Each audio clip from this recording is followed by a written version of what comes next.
I've had people who have said, well, you said that you've done so much in the civil rights movement. I don't remember seeing you in none of the marches. I said, that's right. But I filed a lawsuit after they were beaten back on Bloody Sunday. And I went across the bridge after they were beaten back.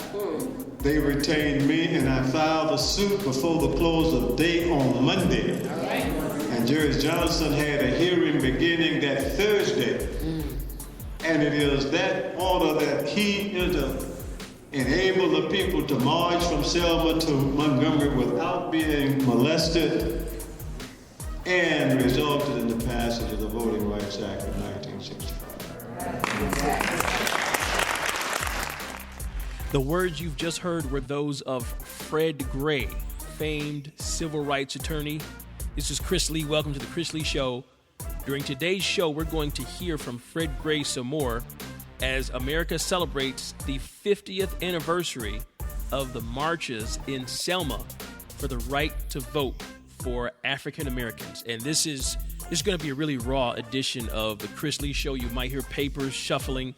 I could not wait to get into the studio this morning to record this episode of the Chris Lee Show for you. So 50 years ago today, back in 1965, these marches took place, and the most controversial, as well as the most effective and the most memorable, was Bloody Sunday.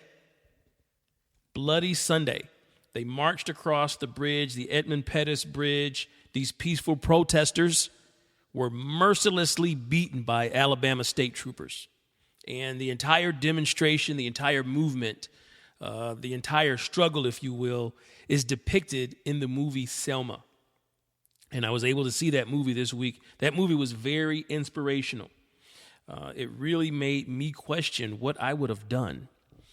You really, when you read about the civil rights movement, when you look at it in a school book, when you watch a documentary, there is something that I'd never gotten until I sat down and watched the movie Selma.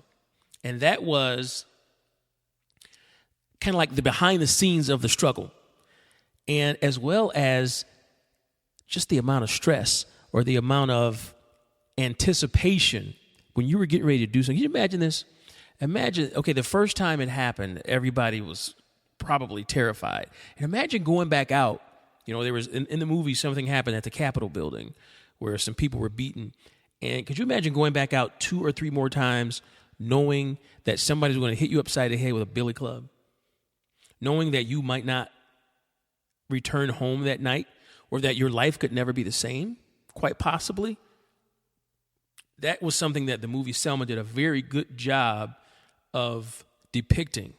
Just the amount of guts, the amount of gumption, the amount of courage, the amount of dedication, and the amount of resolve that these people had to have. And you think about, they probably had no idea how big this was going to grow into, but that's a really, really big deal, especially at a time when blacks did not have very many rights at all. So that movie was very inspirational. It was great. And to commemorate this event, Presidents Barack Obama and George W. Bush, surviving participants of the marches, and an assortment of dignitaries and celebrities gathered to pay tribute.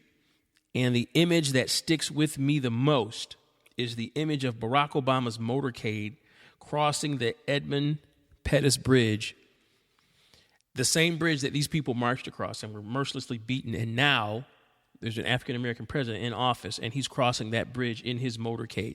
Another image was the image of John Lewis, who played a very prominent role in helping to organize these marches, walking hand in hand in between the president and the first lady, with a massive crowd behind them as they kind of reenacted what happened that night. That day, on Bloody Sunday, as they marched across, and then later to be able to march across, without being bothered because of Fred Gray filing a lawsuit for them to be able to go across that bridge And so we're going to hear from Fred Gray some more. I've got some clips. He was here in Detroit for a press conference to support his book, Bus Ride to Justice, which I highly recommend. Pick that book up, read about it. It gives you a lot of kind of like insider information, behind the scenes information about the civil rights movement, what happened in Selma, as well as the bus boycotts in Alabama with Rosa Parks and all that good stuff. So he was here in town to support that book tour, the Bus Ride to Justice. And those of us, there was a handful of us, Chris Campbell and some other people, members of the media, that were able to go to this press conference and ask him questions for 30 or 40 minutes. And it was great. And one of the questions that somebody asked was, what's the blueprint to solve the modern issues that we have nowadays, because people's rights are still being violated, various people, not just African Americans. And he said there is no blueprint. There is no blueprint. Listen to this clip. I'll let the clip kind of explain itself. This is Dr. Fred Gray. What the younger people want us to do now, and what some of our older people want, some of us who've been involved in the struggle to do, is to give you a blueprint as to how to solve these problems.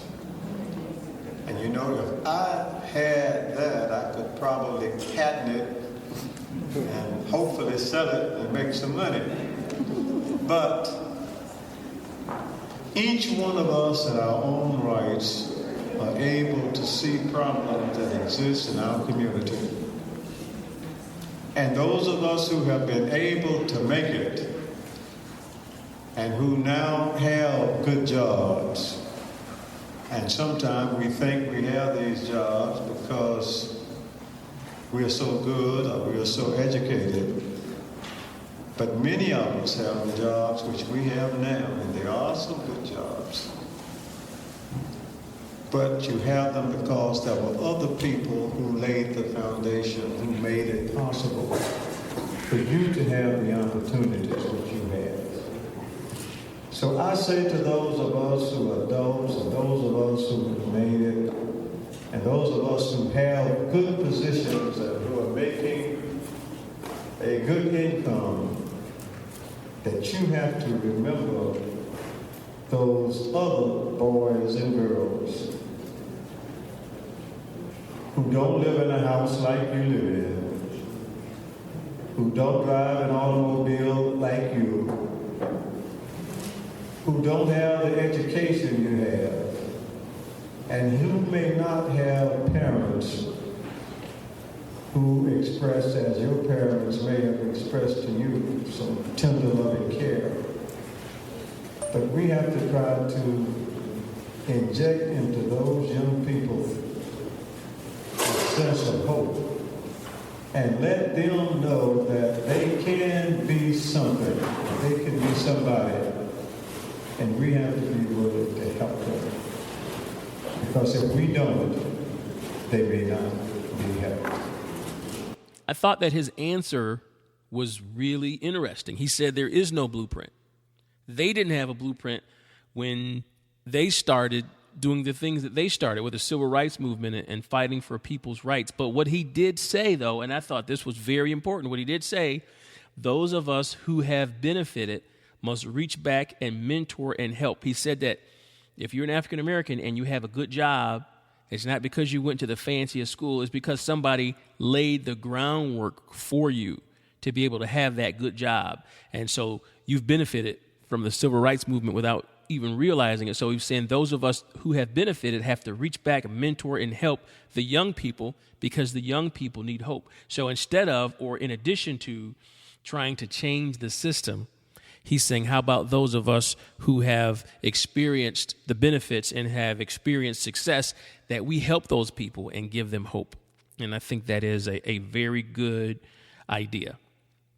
This next clip I'm going to play for you, we'll just set it up here. He's talking about the civil rights movement and how it's organized in such a way so that everyone could do a part, regardless of your level of knowledge or your level of education. Take a listen to this.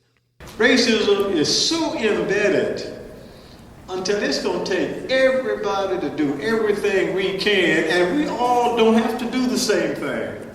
And we all shouldn't do the same thing. And I think the Montgomery Improvement Association and what we did and how we organized it in such a fashion that everybody could help to do something. They couldn't file the lawsuit because you have to be a lawyer and have a law license. But I could. Phenomenal stuff there. Phenomenal stuff. You know, once again, what they did took so much courage. And boy, crazy. All right, I got one more clip that I'm going to play for you. And this, when he answered this question, it was very inspirational to me, because we think about organizing something, doing something, changing something, and we think that all the ducks have to be in a row and everything has to be set up. And he just talks about they just got started. They saw something needed to be changed, and they got started. Listen to this clip. I've had people who have said, well, you know, you said that you've done so much in the civil rights movement. I don't remember seeing you in none of the marches. I said, that's right. But I filed a lawsuit after they were beaten back on Bloody Sunday. And I went across the bridge after they were beaten back. They retained me, and I filed a suit before the close of day on Monday. And Judge Johnson had a hearing beginning that Thursday. And it is that order that he enabled the people to march from Selma to Montgomery without being molested, and resulted in the passage of the Voting Rights Act of 1965. But I don't have any magic to tell you what to do other than to work hard and do like I did. I didn't ask anybody what I ought to do about helping to solve the bus problem in Montgomery. I made up my own mind how to do it, and then I went along with a lot of help along the way, and was not only able to clear up the bus situation, but to end up changing the landscape of America. People say, well, I didn't get any credit for it. A lot of folks don't even know who Fred Gray is. And I understand that, and that doesn't bother me, because I didn't do it for the credit. I did it because I saw a problem that needed to be solved, and I went around, and I think history will ultimately show what we were able to do. Not alone, because you know what? I realized that I wanted to have a bus boycott. I wanted to file a lawsuit to integrate the buses. And when we organized it, I wanted the Montgomery Improvement Association to retain me to do the legal work. All of that I wanted to have done, no question about it. But you know what? When the responsibility was given to me to do it,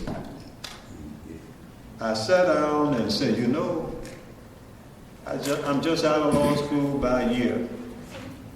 The state of Alabama is going to have the best lawyers in the world that money can pay to defend them. I don't know what to do. But I had heard about a man named Thurgood Marshall who was with the NAACP. Yes. And E.D. Nixon knew how to get in touch with me. He gave me his phone number. I got on the phone, talked to Mr. Marshall, who didn't know me from Adams, but he had heard and had read about what was going on in Montgomery, and this was the third week of December of 1955. And I told him, I said, Mr. Marshall, they've invited me they've retained me to solve these problems, and I need your help. I have prepared a draft of a complaint that I think we need to file that would at least begin to get into court the issue of segregation. And if I could come up and talk to you and your assistants and tell me what to do with what I have and what we're doing in Montgomery. He told me to come. I went up and met Thurgood Marshall. He introduced me to Robert Carter, who later became the General Counsel for the NAACP, and I've established a working relationship with that organization from that day until this day. And Thurgood Marshall was co-counsel on the first lawsuit that I filed, Browder versus Gale, the integrated buses.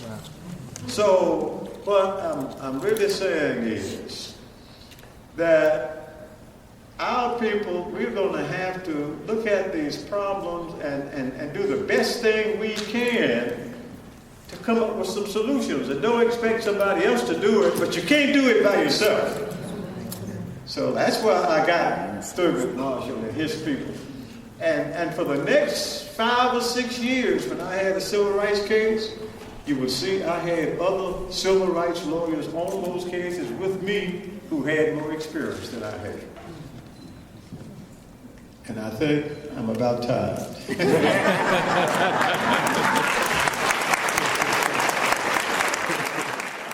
So they just took action. They took action first. They made a decision first, and the help appeared along the way. He recognized that he could not do it by himself. He said the state of Alabama would have the best lawyers that they possibly could. And here he was fresh out of law school, like 6 months, right? He was 6 months out of law school. All this came up. He knew he couldn't do it by himself, but that didn't stop him. That did not stop him. Now, we're talking about civil rights. But when it comes to whatever it is that you want to accomplish in your life or that you want to change in your life, follow Fred Gray's lead. He took action first. He made a decision first, and the help appeared along the way.